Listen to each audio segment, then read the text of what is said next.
and we're live in the building with Dan Stokes. Hello, my brother. How you doing, man? I'm good. It's been a pretty crazy day. Yeah?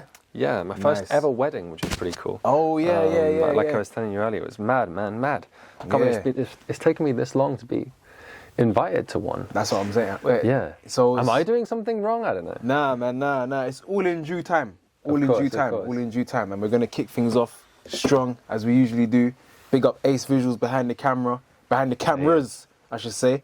Yeah, as we've got 3 monitoring us right here as we do the podcast. So, honestly. Yeah, man, it's nice to have you in the building, Dan, man. Thank you for coming again. Of course. Just want to know a bit about your background, man. I see you're an artist, but you're also a filmmaker. That's right. So yeah, tell them a bit about that. Like, how did you get started in that field? How did I get started? Wow. Well, first off, I guess I make sort of like visual arts. At the moment, I'm working on an internet show called Welcome to Havisham, which is a kind of improv-based, kind of surrealist variety show, and it's cool. I make it with a lot of friends. I feel like that's kind of like a good thing to touch on first off. Like when you're making stuff and you're starting on like quite a low budget level, you don't have many sort of resources, that kind of thing, people to hand.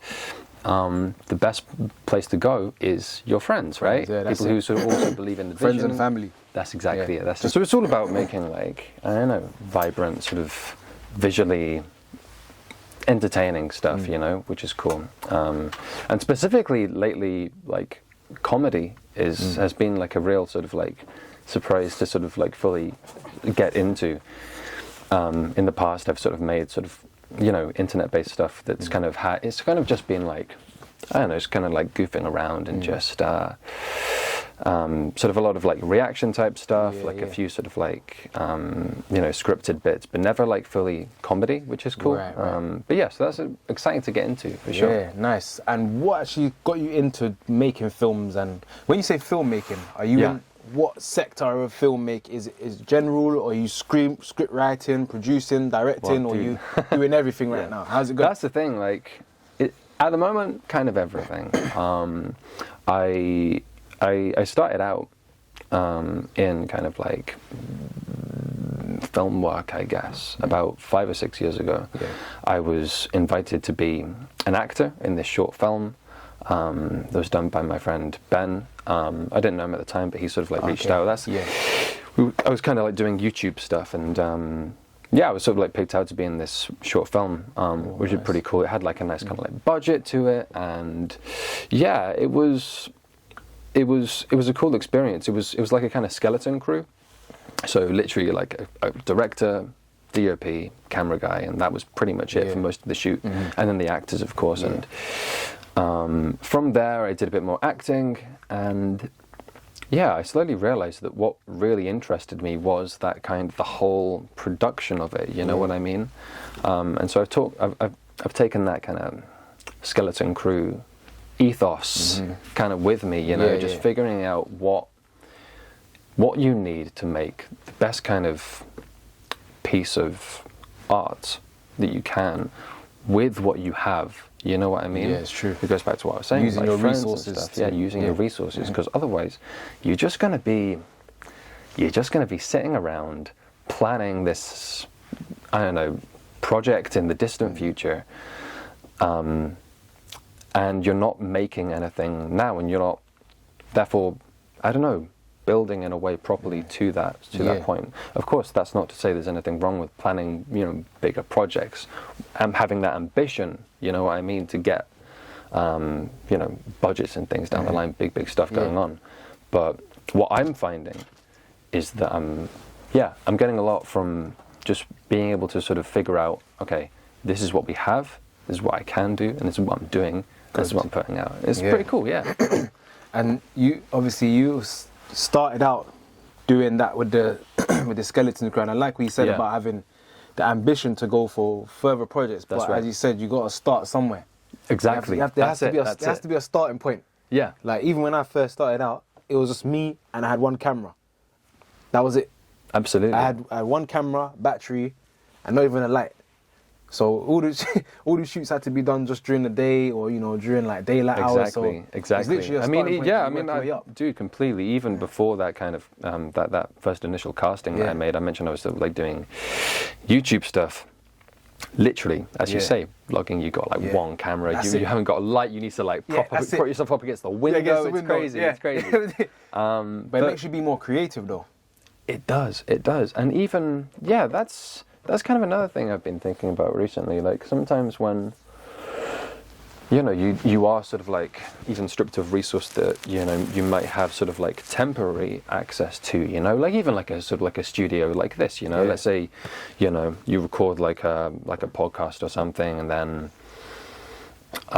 maybe like you're missing a part or something, maybe you don't have like a connecting bit, or you didn't get the intro or something, that can maybe perhaps sort of like force you to kind of just say, okay, this is what we do have, and this is what we can do right now. That's it. And oftentimes that, especially in, this is what I found in my stuff, you get more interesting results, because it's like, okay, you can't fall back on, let's say you're sort of like renting a camera or something, or whatever, and you didn't get all the shots. Okay, we don't have this. What's the most creative, imaginative way to actually fill that gap and to actually make a more interesting piece of video or whatever. I agree, 100%. And with the work you're doing now, is do you do most of the filming yourself, or have you got someone that does the filming, you're directing, or are you filming the content yourself? You're filming. Yeah. So yeah, I do film. I do film all the stuff myself. Of course, that comes with exceptions. Of course, I've got a few sort of like talented friends who are sort of like DOPs and camera operators and stuff. So if a project calls for me to sort of appear in the video, then I have that kind of network of contacts to sort of fall back on and say, listen, are you free on this day? Let's go and shoot this. You know what I mean? But yeah, as we were talking about before we started recording, like the show that I'm working on right now is a kind of it's very sort of like improv based, kind of skit comedy type stuff with sort of like a hosted sort of section, and so it's I've watched of course. What is that? I got it. As well, welcome to Havisham. That's right. The King of Carnage. The King of Carnage was the last episode we put out. That's the one I watched. King of Carnage. Yeah. Did you like it? Yeah. No, it was funny still, and she had the lady that was walking. She had the doll. It was like a tweenie. Oh yeah. Oh, that's right. That's right. You know Milo. Honestly, Milo, man. Yeah, Milo. I know. It's all very. It's the process for making the show is essentially, you come up with an interesting idea. Yeah. Ideally, it's kind of just what you want is just like a kind of log line for a skit, So in that one you mentioned, all right, what would happen if someone needed to look after Milo from the Tweenies, that kind of thing, or he was in the drain, man. I'm not gonna say, you guys go and watch it. Yeah, go and watch it. It's a good watch. It's honestly a good watch. I put a lot of. Everybody who works on it puts a lot of work into it. You can see. Yeah, and it all comes down to like that kind of initial idea. You know what I mean? And so the process, back to your sort of initial question, is, so I text all my friends and I see who's free that day, and it kind of comes through like that. So people rock up and I say, all right, listen, this is what we're going to shoot today. This is the kind of the concept. Yeah. Script or no, or use it improv. It's all improv. It's crazy. So of course, you have that kind of that framework of what the skit is going to look like, and ideally, the A point and the B point and whatever. Yeah. But in terms of all of the lines and stuff, it's all just improvised by the people who are in it. So that's really cool. It's an interesting format to play with, and of course, so then you've got like the kind of skit going on, and I film most of it. You're sort of, again, because it's such like a compact sort of project, you're kind of editing as you're shooting, and you're kind of building up a kind of you're almost building the edit in your mind, so sort of like how it's looking, what you need to get, and it's all a very sort of like it's very kind of fluid as a production, and generally these shoots like don't take very long as well because it's non-scripted stuff. That's it.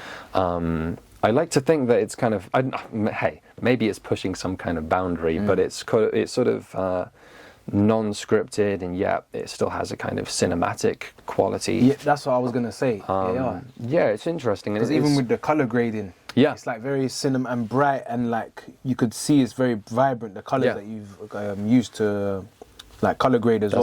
That's right. Yeah, thank you, man. I'm glad you picked up on that. Yeah, no, definitely. And my other question was, when you actually filming, you said Yeah. there's no script, right? So it's improv. So if it's improv, and someone says a line, Yeah. or do you retake if they say the line, they say it good, but it's like, oh, it could have been said, but do you retake, or Yeah, do you just I mean, keep it natural flowing, like just keep going with it? Like? Most of the time it is just natural flowing, and you know, a lot of the time I only sort of like pick up on the really intelligent one-liners like once I'm in the edit, and because it's all happening all at once, you know, I'm like, that's it.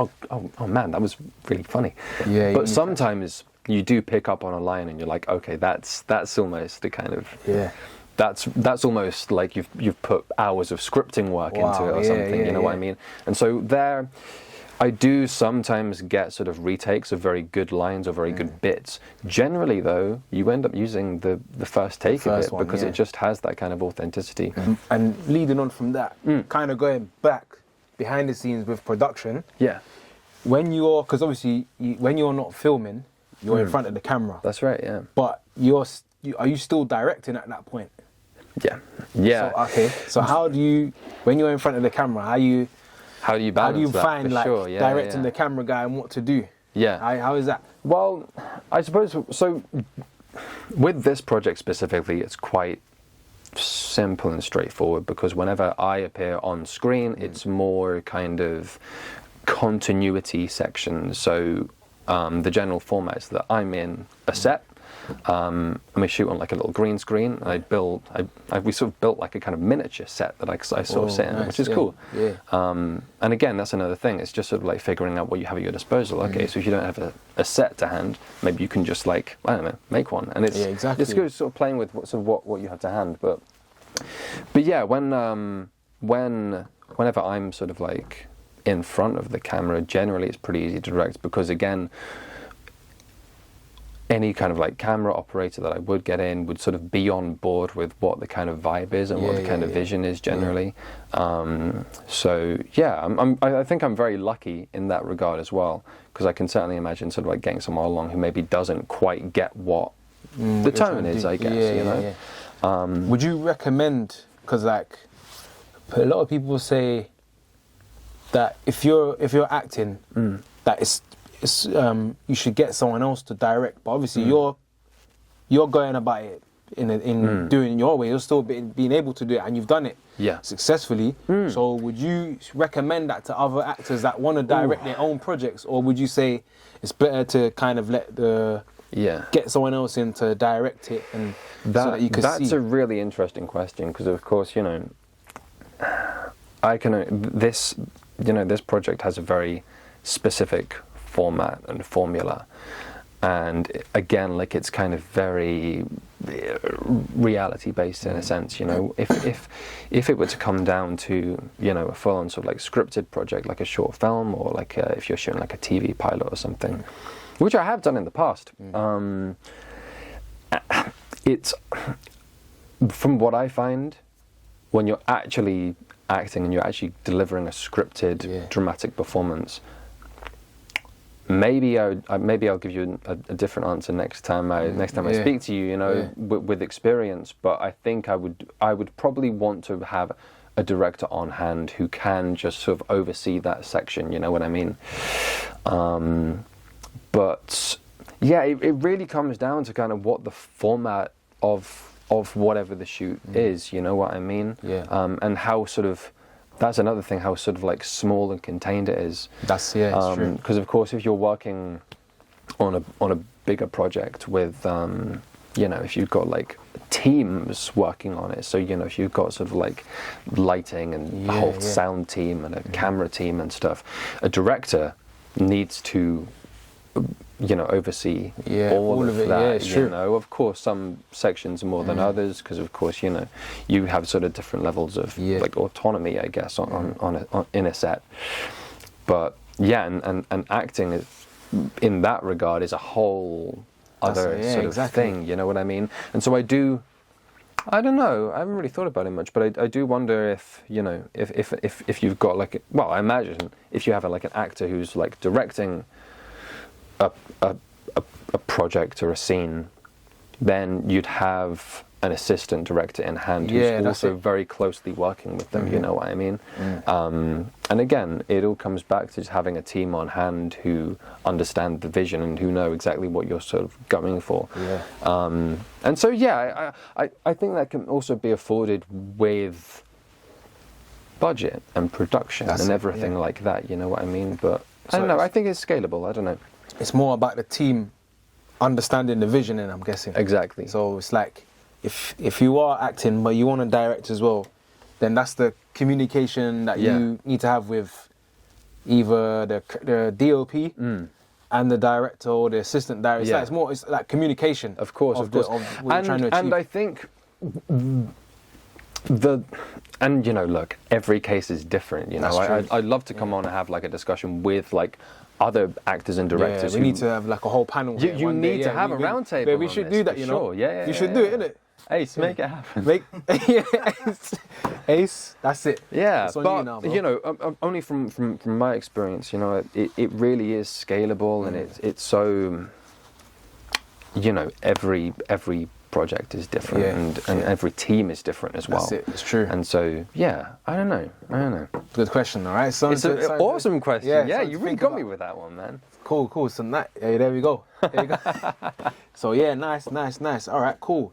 So you're working on the YouTube channel. That's right. Are you uploading all of your series onto the YouTube? Yeah. Or are you gonna like where else could you see it? Because it like TV, Netflix, Channel 4, Amazon. Like, or are you gonna keep building your platform on the YouTube? Of course. Where do you see it going? Well, my plan for this year has been to build up a library of, for lack of a better word, content, I guess, that I have sort of created and produced, and you know, that I have as a kind of a back catalogue and evidence of, you know, of kind of my skill set, I guess. And it's been a great experience, and of course, you know, being able to share that on YouTube as well, it just sort of gets it out, and it gets sort of like responses, you know what I mean? And sort of I like to think of it as a kind of, you know, just a kind of like a small community that sort of can, you know, receive the projects, and also it also gives me like a kind of an immediate audience to sort of speak to, you know what I mean? Facts. But the plan has, as I say, has been to sort of build up a library of content that can act as, you know, both standalone projects and also sort of like pilots.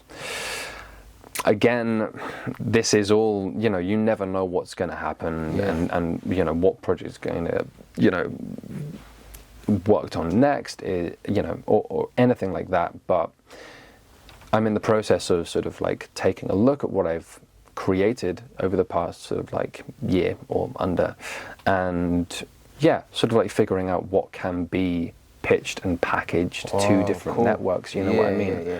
Oftentimes with sort of like pitching to, you know, bigger companies or networks like that, you need to have sort of like pilot projects or a kind of proof of concept, you know what I mean? Show them your receipts, basically, what you've done in the past. The receipts, exactly, I like that. Put the receipts on the table. So it's just sort of like, you know, being able to prove your worth, to say, you know, look, I want to make this project, and I want to make it for, you know, this amount of money, and it, you know, this is the plan for distribution, and this is how it would help you as a network, you know what I mean? And as evidence of that, here is, you know, let's say a limited run of like pilot episodes, a whole pilot series, you know, that's pretty cool to say. And you know, besides sort of like Welcome to Havisham, I've made a few other sort of like offshoots of that, different sort of like, you know, formats and based on that, quickly, just a sidetrack. Where's Havisham? Where is Havisham? Oh, honestly, if I knew, I'd tell you. I just get these shipments in. These shipments of these hard drives, they just arrive. Wow. Yeah, it's meant to be a kind of an accumulation of places. It's intentionally vague as a location. For those who don't know about the show, it's check it out. Firstly, check it out. It's it's sort of like a series of sketches set within this fictional town, where uncanny and eerie things can happen, but also vibrance and joy can be found, because that's kind of life, know. And it's sort of it's funny how it's sort of like grown and developed into its own sort of like little sort of like location. You've gone from, okay, we need a format for this project, to suddenly, this is suddenly a well fleshed out, structured sort of place, with its own kind of loose continuity and kind of currency. But regarding sort of like filming and also like influence for the show and the location itself, I first came up with it when I was living in Lewisham. I was living in Lewisham. I was doing like bar work and waiting work and freelance based. It was also like gig stuff, and it just left me with a lot of free time. Free time on really inconvenient days when no one else was ever around. Like a Monday afternoon, or like exactly, dude. And so that's the kind of like lot you're given when you sort of go into the kind of like gig economy, especially like that. in the hospitality as well. Honestly, yeah. But it just gave me a lot of time to just sort of like work on my own sort of like small projects back then, and just sort of like being able to sort of like just explore around on these sort of like strange sort of summer days in Lewisham, and you'd sort of like breach out into like sort of like other bits of London, Greenwich kind of, and Greenwich, you'd find these very New sort Cross, of like New Cross, Deptford. Yes, Deptford, exactly. That's the area. Those are all the bits. You see, but you do find really odd and uncanny little like streets and nooks and things, and it's just like especially in Deptford, man. Deptford's pretty crazy. They got a pub called the Job Centre. They do? They got a I didn't know that. pub called the Job Centre. Bro, I'm not sure that's a pub. That's a pub. I'm sure man ain't just bringing alcohol to the job site. No. That's right. Google it. No, we can't find a job. No, good. Serious. I mean, is it good? Is it a good pub? It's good. Jobs there? I was gonna get a job there when I was 18. I was trying to get a job there. Serious, it's a pub. Cool. Want to go? Yeah, let's go, man. I'm generally pretty free, so yeah. Oh man, there you go. Yeah, that's what I'm saying. But I see what you mean. Like, it's unique. But even you're completely right. Even just like little touches like that, it's like that's kind of a weird thing to hear about, And like little sort of like back roads and back streets, and nothing. You can't guarantee a place to be normal like 100% of the time and the space, what I mean? And so you do find these odd little bits, and that's kind of what gave me influence and inspiration for this idea, this kind of concept in this town called Havisham. And I also, just from the nature of filming it, I'm able to sort of like, travel out of London to meet sort of like friends, even that kind of thing to shoot. Yeah, because I thought Havisham was outside, because I've seen some places that look kind of like rural style. Like I've shot out in Slough. Honestly, I Slough gets a lot of slack, okay? I haven't heard flack too many great things bro, about it Slough. It doesn't get slack, it gets flack. And it's sort of painted as the most miserable place in the world. Damn. And I always Isn't thought... that where Ali G? Ali G, where's Ali G? It might be from Slough, Slough, We might need to fact check this. Yeah, we need to, Maybe we can have like a kind of fact check on the screen. Yeah. Where's Ali G from? Google it. Yeah, we will. We'll get our guys on that. Yeah. Yeah, he's from there. He's from Slough. I don't think you looked that up. He's from there. He's from there. Where's the source? Trust me, bro. It's My word. Trust me, bro. I always thought we can't be doing that to Slough. We can't be just saying all these horrible things about Slough. Why is Slough always the punching bag? Yeah. Dude, I went that and it is horrible. It is honestly. Look, I don't want to say anything that I shouldn't right now. But from my experience, I went to Slough and I had a horrible time. Wow. Why? What happened in there? Dude, it's just miserable. It's so Is it just like This is just no town centre? No way it has. Nothing I going think it's on, got no- a town centre, but it's just a massive Tesco, like the Oh, wow. biggest Tesco you've seen in your life. It's Wow. crazy. Yeah, it's just a very sort of like grey, odd place. Maybe I shouldn't be saying this. Maybe I shouldn't be saying this about Slough. You know, Slough, I'm willing to give you a second chance if Give him a second you are chance, willing to forgive me for what I've just said. Let's hope that if you go back there again, you might catch something exciting this time. Well, having said all of that, filming in Slough was great. Because I went there to see my friend Spencer, who Spencer, honestly, that guy gets all over the country, all over the world. Wow. He ended up in Slough, and so I went to see him, and we ended up filming a pretty cool skit. And you know what? Maybe I was too harsh on Slough there, because it does have a quality that I do look for in projects, that kind of very uncanny, otherworldly almost. Yeah. And again, you know, maybe it's just because I grew up in London, I've lived in London all my life, and so I think living here, you do get that kind of, you do have a kind of like a constant rhythm of something going on all the time. Yeah. And I think maybe it speaks more to, you know, more to an ignorance on maybe people who live in cities where there is always that kind of like constant. I think to step outside of that, to go into that kind of, you know, suburban sort of rural area, and just being confronted with the reality that, you know, city life, London life, that's not always been the norm, I suppose. Yeah, exactly. You know, even like some cities outside of London as well. It's completely different. And perhaps it does speak to a kind of, you know, maybe an unwillingness or a lack of experience in actually spending time maybe a bit more with just yourself, and to see the world, to feel the world just sort of slow down around you. And maybe that's a better way of verbalizing it. And that, again, that kind of bleeds in with, you know, that kind of, that slowness and that kind of, it's interesting. It's cool to play with sort of like just mashing places up, you know? You could even turn that into, who knows, one day it might become a sci-fi. Absolutely. You never know. Yeah, I mean, again, like, you know, the project itself, and, you know, we just come up with the skits, you know, sort of like, honestly, a few days before shooting, and, you know, nothing's kind of like off limits in terms of genre, I suppose, or, you know, I definitely want to get more into sort of shooting sort of like horror stylized bits, you know. Well, Halloween's coming up. Halloween is coming up, and yeah. So would you make a feature length film? That could be cool. At JV8 Studios, we provide high-quality video production. We also offer services in photography, building online brand awareness, social media management, and content strategies.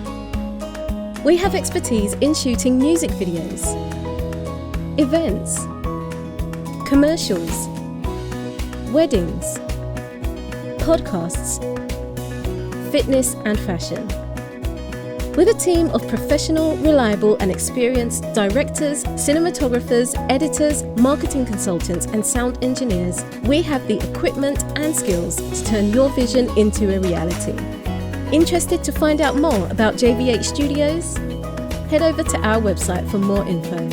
That's www.jv8studios.com. Or you wanted to keep it kind of short, punchy? I mean, short and punchy is kind of what I've been sort of training myself to make, you know. Again, mate, perhaps that comes back to that kind of like city life feeling where, you know, everything does kind of need to be very sort of like short, attention grabbing punchy, you know.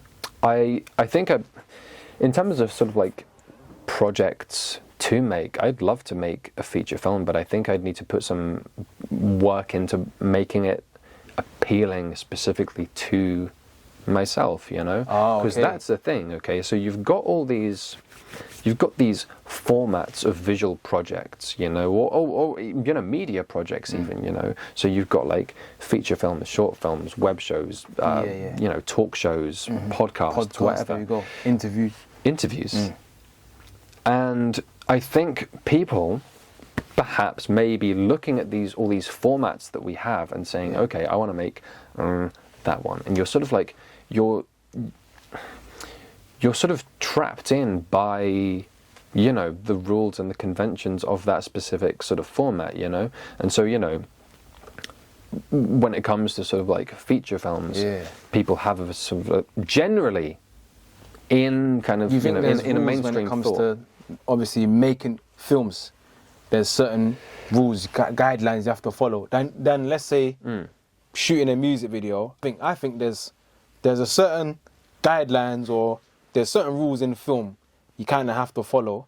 You don't have to, but it's more or less, it's a practice that everybody follows in film.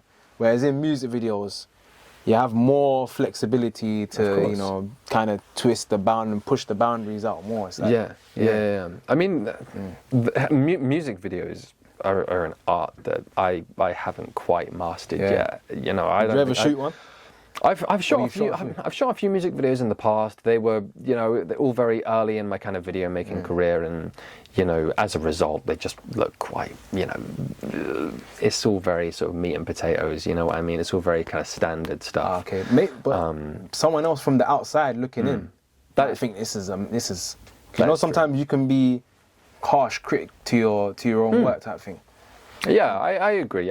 Maybe, and you know, perhaps looking back on it, maybe there is that kind of indie lo-fi charm to it. Right, you know what I mean? You know, it's not trying to be anything that it's not. It's these music videos were all very kind of like, you know, shot in the day type thing. But yeah, recently, you know, I think music videos are something I'm yet to sort of tap into, because that's you know, it's a whole other story area, honestly, and it kind film of compared to music, like, I don't know, it's completely different, to be honest. Honestly, you need to sort of throw everything you know out the window and just completely, I don't know, it really is so astonishing whenever I see any music video, especially made on a kind of, you know, indie sort of like lo-fi sort of circuit level. People know what they're doing, man. People know what they're doing. Definitely. Even like us, we've filmed a lot of music videos, but when it comes to actually making a film, I had to like basically retrain my whole brain when it was come to shooting. Yeah. Like there were certain movements I'd do with the camera in a music video that I couldn't do in a film. Yeah. Certain camera movements like panning shots you wouldn't do if two people might be having a conversation. You wouldn't do that unless compared to someone performing in front of the camera. Absolutely. So that's what I learned from it, man. Yeah. Because, maybe that's something to do in the future. Because of course I do have, you know, this is a sort of like an aside, and I do have a music project, which is pretty cool. Okay. So you do music as well. I do a bit of music as well. Okay. So when's that coming? When can we expect that? So I'm working on a feature with another artist and a song of my own, hopefully coming out sort of towards the end of the year. But you know, you can never say. It's music is kind of, you know, it's hard because, you know, I kind of have like two kind of artistic like minds, so to speak. So one is very kind of like visually focused and trying to get the kind of the punches and the everything we've been saying so far, you know. But then musically, I do think I need to be in a particular sort of state, I guess, to sort of be writing songs and to sort of, you know, maybe it speaks to just, you know, mentally just getting to a better place, you know what I mean? Is it because you're in that frame of filming, you're focused on that filming, that it maybe to come out of it and go into the music bag now? That's exactly is that a challenge for you sometimes? It is. It can be, for sure. And it's hard because, you know, in any life, you know, in anyone's pursuits, when there are multiple, you can only really, you know, unless you have like, you know, a ton of money behind you and a team and everything, you know, from I don't know how best to word it. I guess there are different areas that you want to pursue, and you can only really focus on one at a time, you know. And the deeper you go into one, the better you get. That's true. You know, that's true. Yeah. And then the deeper you are into a particular project or genre of project, it does get slightly harder to sort of slip out and go into another one. You know, and you want to give that. Whatever project you're working on, you want to give it 100%. You want to do it justice. Yeah, exactly. That's it. But you don't want to lose the others. That's you know? it. So it almost, yeah. I know a lot of creators are going through this, you know. Exactly. It's hard. I've never really sort of verbalized it before. I guess it's just sort of been a thought at the, you know. Of course, I sort of speak to friends about it and stuff, but never sort of. Yeah, I suppose it is quite sad and quite hard when you do need to sort of like make that decision. You just need to pick a side, because if you don't pick any, you're not gonna work on any of them. Yeah, you know exactly. what I mean? I think It's better to work on one. Maybe you build one up to a certain point, then you're at cool. That's built up there. Then you go back and build. But you have to. I think at a certain point you have to be able to multitask. Absolutely. There is a degree of sort of spinning plays to it, you know.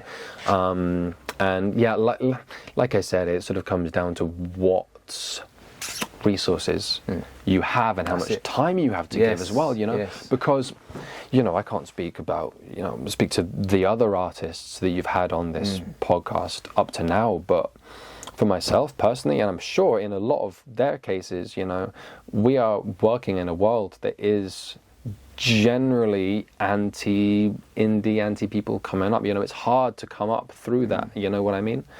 And to find sort of mainstream success, which comes with, you know, financial, lubrication, I suppose, you know. And so, you know, you do need to find other pathways to, you know, to live, to make money, you know what I mean? And I think when you're making slightly more niche art as well, that becomes a little bit harder, and then, you know, you have sort of increments of that all the way down. And so you've got to keep building, you've got to keep pushing it. But that's the thing, you need to keep pushing it. You can't let that get you down, you know, you can't, because of course, you know, that sort of speaks to maybe sort of like, you know, sort of, you know, real world sort of like, struggles, I guess, you know, when it comes to sort of like making art at this level. And then of course, you know, what we were saying before about, you know, hey, I boo-hoo, I can't choose which projects I want to work on, you know. That's the kind of, that is as equally valid, you know, but it is a luxury to be able to have that dilemma. Multi-talented. You know, exactly. And that brings me on to the next part. I'm just gonna, because before it goes out of my mind. Of course, man, I'm gonna do the insight of the week. Let's do it. Before it goes away. So I think based on what we've said, I'm gonna say I got two. You might have one you want to add as well. But I'm gonna say time management. So you want to be wary of your time, like what we were saying, to how we was leading on to allocating time that you want to work on each project. So I think time is really important, and being able to manage your time is key as well. Absolutely. And the other one I'll say is ambition. So being able to strive for what you want, go after what you want, and having a goal in mind and setting it, and overcoming the obstacles that come in your way to get there too. Yeah. I particularly on that last point, overcoming obstacles. You know, we've touched on it throughout our discussion today, but you need to find innovative ways to push further. You know what I mean? Let's just say, you know, use your kind of artistic merit that you have within yourself to find a way around these obstacles that's unique to you, you know, because if it was easy, you know, everyone would be doing it, you know what I mean? And that's a shame to say, because a lot of people do sort of like come across these obstacles, and, you know, I cannot stress this enough. I'm not speaking for everyone out there, you know what I mean? Because, you know, I you know, when it comes to producing art, of course, you know, you have obstacles in your way, but I cannot say that I've had it harder than, you know, on anyone else, you know what I mean? Everyone's circumstances are different. Circumstances are different, for sure. And so again, that's what I was kind of saying earlier, you know, it is a luxury and an absolute privilege to be able to be saying, okay, this is the art that I'm working on, and these are the obstacles at hand, you know. To even be in that position where you're thinking, all right, how do I overcome this so I can make art, so I can make, you know, this project that I want to do. That is, you know, if you're there, that's, you know, you've already overcome a million hurdles, you know what I mean? 100%. And even in doing like films and production, media, it's a difficult thing to keep going with, because because like you might have ideas, but sometimes like the budget doesn't always add up to what you want to do. So once again, it's figuring out a way around it too. Exactly. And that can often come with, you know, stylistic benefits. That's it. You know what I mean? That's kind of, if you're sort of striving to like a kind of like a perfect standard, you know, perhaps you're missing a few things regarding, you know, what it is that your art is doing and looks like and is saying. You know what I mean? Definitely. And just on from that. Somebody that's making a film or wants to get into doing a film, which camera would you recommend if you would say, like, which camera would you say to them is like a good one? And let's say like, okay, cool, I know it's abroad there, but if their budget was like, they got £1,000. Oh damn, 1,000? Yeah, they got £1,000. They got £1,000. Bro, well, okay, They sweet. got £1,000. They need a camera. They haven't got any equipment. They're just starting out. Okay. They want to make films. Sweet. What do? They go, I got £1,000 right there. Boom. If you have £1,000, okay. I started out with like a little video camera, like a little kind of like, you know, SD card little thing, you know. From there, I got I got. How much was that? The video camera itself, maybe £70. It was from Argos, like 10 years ago, you know. Okay. That's kind of an option, you know. And actually, I've actually come back to the camera recently because it does give you that kind. It's got a certain texture to it. Yeah. All right, cool. So we're £70 down. So if you have £70, let's do that. We've got £930 left now. What else do you need? From there, I progressed on to like a DSLR, which is pretty cool. Much was a DSLR? I got it was a Canon 600D, I think, which is pretty cool. I can't say how much that one is or goes for. You probably get a second-hand one for, you know, not much. So not maybe much. 4 or 5. Link in the description. If you want it sort of clean and fresh, and that's the kind of thing. So, okay, I must, before anything else, I'm not like a salesperson for any of this. You work for Canon. Like I'm not. You work for Canon. I'm not particularly good at recommending stuff. Honestly, it's, you know, this is just what I personally use. Forgetting all of that budget. If you have 1,000, I'd recommend, you know, looking into maybe getting something a bit more cinematic, perhaps like a Blackmagic or something. If you get that sort of second hand, you can probably get like a nice Blackmagic. Maybe get like a kind of maybe like a Rode sort of like add-on as a microphone. You know, you can sort of. That's kind of what I'd say if you have like a kind of like a very high-end budget. Okay, so if you got grand, get a second-hand Blackmagic camera. And with a Rode mic. The Rode mic costs about £70. Yeah, I'd say so. Yeah. So if you're looking to do that, that's kind of a starting point. That's a starting point, and then from that should start you off nice. That should start you off very nicely, for sure. Yeah. If I had that when I was starting out, oh man. Yeah. Oh no, we'd be living differently if we had that starting out. But you know, I think, you know, if someone's starting to get into filmmaking, see what you have to hand, you know, see what your friends have. You know, I think everyone has everyone knows someone who has like a DSLR or something like that, you know. And don't sort of stress out. Just kind of, you know, figure out what you have to hand. Because in fairness, that's kind of, you know, generally for the past sort of like 6-7 years of projects that I've worked on, most of the cameras I've used have either been, you know, like I say, that little like DSLR or something, or just sort of seeing what my mates have to hand, honestly. But you've got all kind of like price scales and stuff, and I think a lot of the time it doesn't you know, sure, you can go and buy like a big like cinema camera, but if you don't have the kind of the tact for it, you do need to just sort of like be going out, like, you know, anytime you can with your friends and just sort of shooting stuff. I'm very fortunate because, you know, I've been making sort of like internet-based, sort of like quite punchy stuff and developing quite a unique style for the past, you know, like I say, sort of like 5-6 years. And so, definitely. And you know, even that, I'm not done. You know, every time you go on a shoot, you're growing and you're using what you've learned and you're learning more. You know, so and my other one was, what's more important now? Cameras, having a great. Okay, no. What would you rather have? Yeah. The best camera, or the best camera. Yeah. And like poor lighting, like crappy lighting. Okay. Or 100 like amazing lighting, like fantastic, on point, and like, you know, like a dead camera, not just like, you know. Yeah. The lens is a bit cracked. No, I hear you. It's dusty. You know, it shoots like 480p. Yeah, you're really doing this camera dirty, man. I don't know what this camera did to you. Which one are you going for?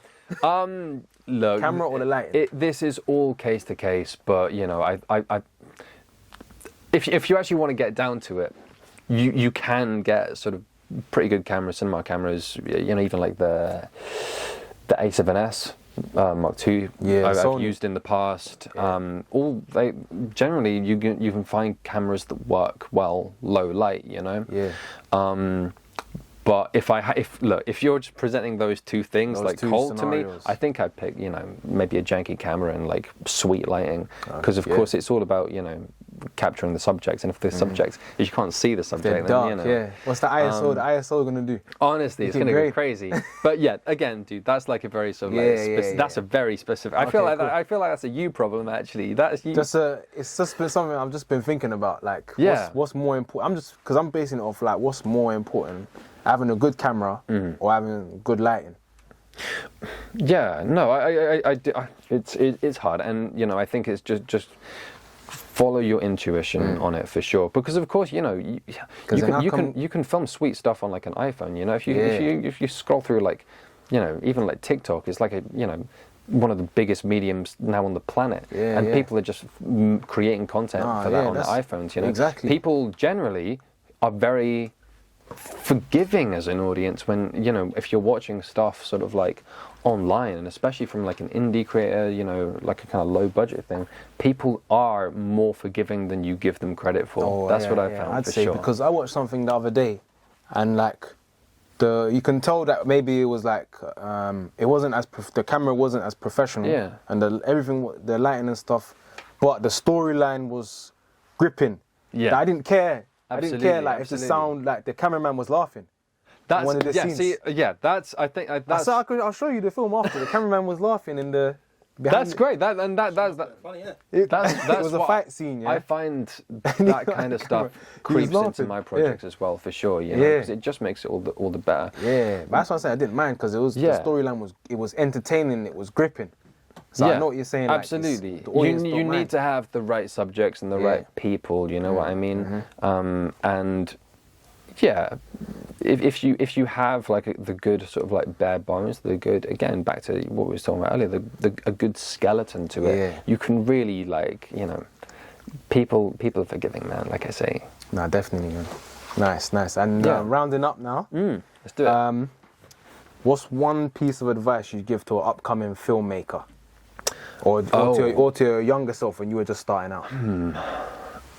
What would I say? Young Dan. Well, let's say to anyone sort of starting out now, because look, time is rapid and things change a lot. You know what I mean? So a young filmmaker starting out now, I'd say, here's what I'd say. Don't get bogged down by the technicals of it. You know what I mean? I see short film shoots, that kind of thing, go down, or any kind of shoot, I guess. But you know, traditionally, if you're sort of like starting out, you're going to be making shorter things. What I see is people really hanging themselves up on the technicals, so they kill the entire shoot's run time by, you know, faffing around with lights and, you know, camera seps and stuff. Don't go too big, I think, would be the main sort of takeaway from that, you know. Yeah. And yeah, I would recommend doing a few sort of like guerrilla shoots, sort of like really run and gun things. Shoot stuff on the fly, shoot stuff with your friends, shoot stuff. This might be like, you know, this is maybe like an alternative route of learning, but shoot stuff that's maybe sort of like semi-scripted, you know.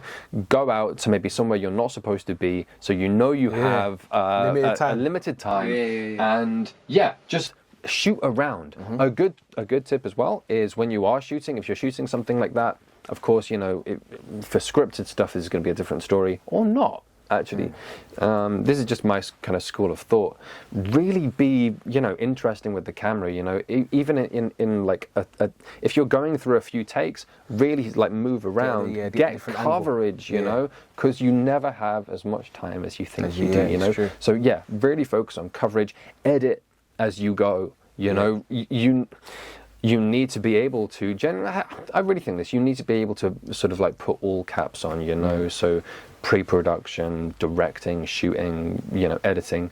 This is just the world of filmmaking, especially for an internet kind of market. It really is streamlining. And so if you have all of those abilities, and of course, you know, I don't want to freak anyone out. This comes with practice and it comes with time. And if you have a joy for it, you're gonna build up an arsenal of skills that are unique to you. Facts. That's what I'd say. I think. Yeah, just sort of like be yourself.